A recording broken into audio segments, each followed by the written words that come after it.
make a video to help you do the three labs, the virtual labs that are part of lab number 5. To access the labs, you go into the lab folder, lab module 1, and then go to lab number 5, hematology tests. And you're going to be doing 3 different labs.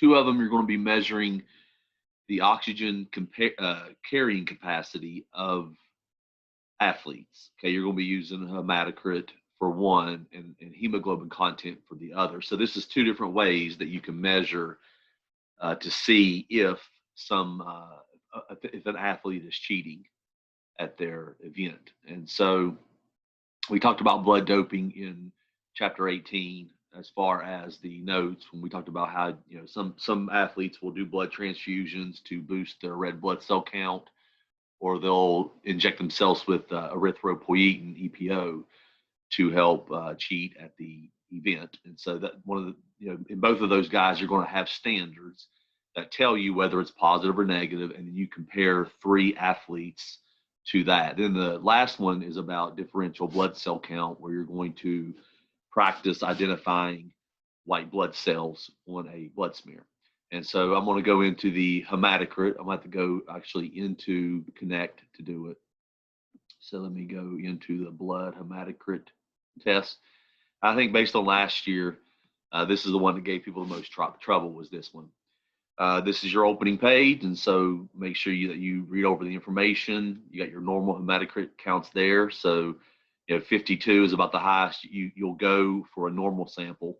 If you have a sample that's up near 60, then that usually indicates that the person is cheating. It says an abnormally elevated hematocrit can occur for several reasons, such as being at high altitude. I told you guys that some athletes will train at high altitudes in order to boost the red blood cell formation. They'll also inject themselves with testosterone, and that will boost their EPO production.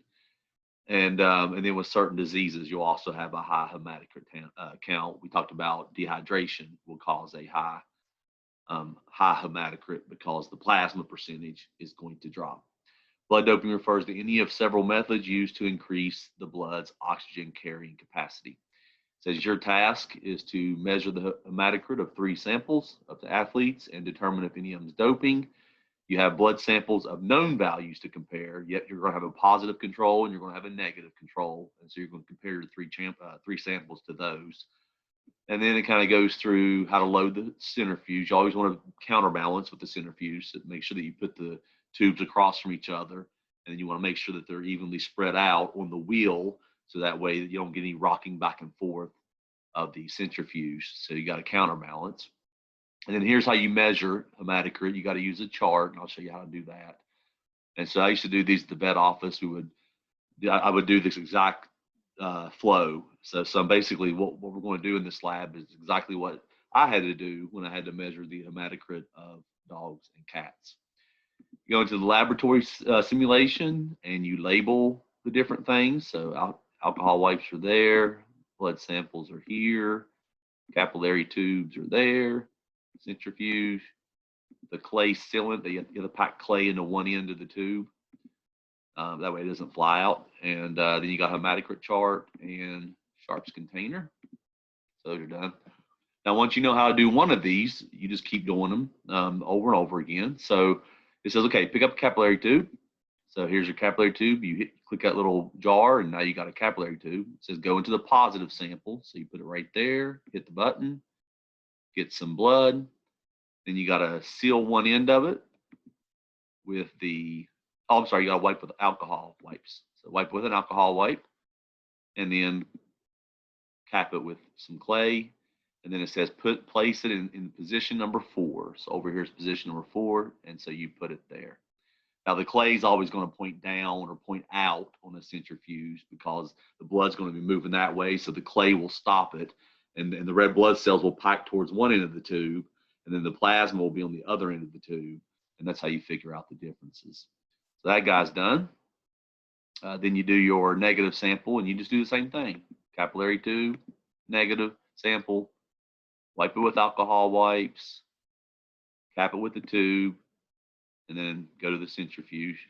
And it says, what position in the centrifuge should a negative sample be placed? It's going to be placed exactly opposite. So it needs to go over here in number 16, all the way over to the other side. That way it's balanced.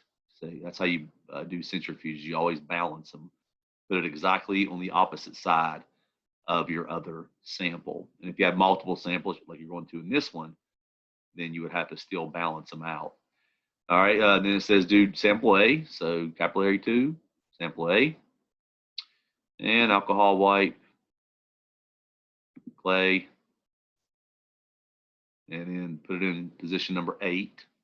So there you go. And you're going to have to remember too which samples are what. So this is, you can't label a hematocrit tube. So you got to remember that, the positive is in 4, the negative is in 16, sample A is in 8, and you just keep on doing the other ones. So let's do sample B, alcohol wipe, clay, and you're going to put it exactly across from 8. So sample B is going to go in 20. Then you've got sample C. So you're just doing the same thing over and over again. Alcohol wipe, clay, and it says put it in number 12. So here's number 12. So notice how even though they're spread out, they're still sort of balancing each other. A lot of times you don't want to put like 3 samples side by side. You want to space them out so that all of them have, that way the circle, when it spins real fast, the circle will stay balanced.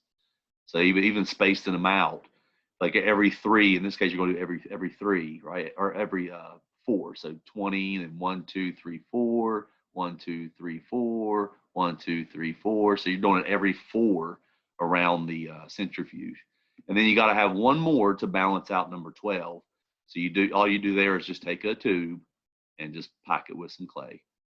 And you got to put that in the number 24 across over there. Okay, so now they're balanced. It says, go to phase 8. Nope, wait. Okay, step number 3, turn on centrifuge. So I hit power. It'll go through 4 minutes. Turn the power off. Okay, and then you measure each tube by aligning it on the hematocrit chart. Okay, so here's the part that people had trouble with. So let me show you how this works. You take sample number 4. So this is your positive control. Now, if you look at the very top there, you can see the hematocrit right there. You can see the top of the plasma.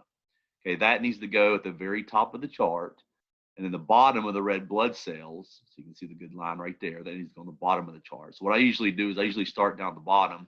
I line up my red blood cells. So if you see my red blood cells are down here at 0. So hang on, right here. So you can see my red blood cells are at 0. I keep that at 0 and I move it across until the top hits the chart. And so move it across and right about there. And then you hit the button and it says your result is 60. Okay, so my first, I open up my lab data for my positive control. The number is 60. Then I need to throw away my hematocrit tube. So I click on it and I bring it up here to the sharps container and I click again. Okay, so that guy's done. Then I do the negative control. So this is what it would be like if somebody had a negative for blood doping. So I click number 16. I do the same thing. Okay, I move it down here. I line up my bottom and I just move it across slowly until it hits the chart. And it's going to be about right there. Oh, I'm a little off. So move it just a little bit further back. Right there. Okay. So now it says the result is 51%. Okay. So I open up my notes, put my negative in my lab data. And that guy's done. So move him to the sharps container. Then I do sample A, which was in 8. Same thing.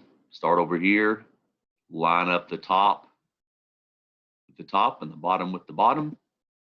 And then the result says 57. So that guy does not look good. He's close to 60. He's above normal. Normal was 52. And so he looks like he's been doping. The sample A might be, or probably the guy we're going to say, hey, let's run some more tests on him. Number 20, that's going to be sample B. And so I move him.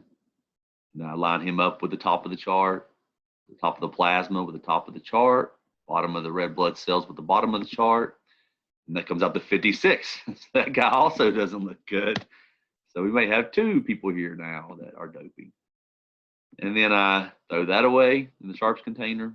And I grab our final sample, sample C. Notice when you mouse over it, it tells you what sample it is too. Now you're going to have to record that yourself when you're actually doing them. Write it down on a piece of paper or something. And then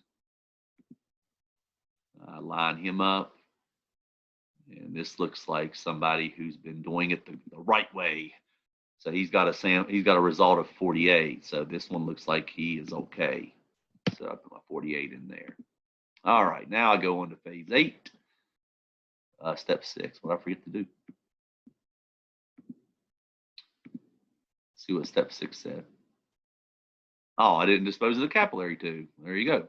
Throw them away. Okay, so there we go. We're done. And so now I can go on to phase 8. And it says hematocrit is one way to measure the following characteristics. It measures the oxygen carrying capacity. It doesn't measure the number of red blood cells. It measures the percentage. I know that sounds like it's splitting hairs, but it doesn't tell you, hey, you have 5 million red blood cells per drop or anything like that, or per cubic millimeter. It measures the oxygen carrying capacity of the blood. So there we go. Looking at your blood samples, select all the ones that you think was doping. Now, your results may be different. Okay, I suspect A and B. And there we go, and you're done.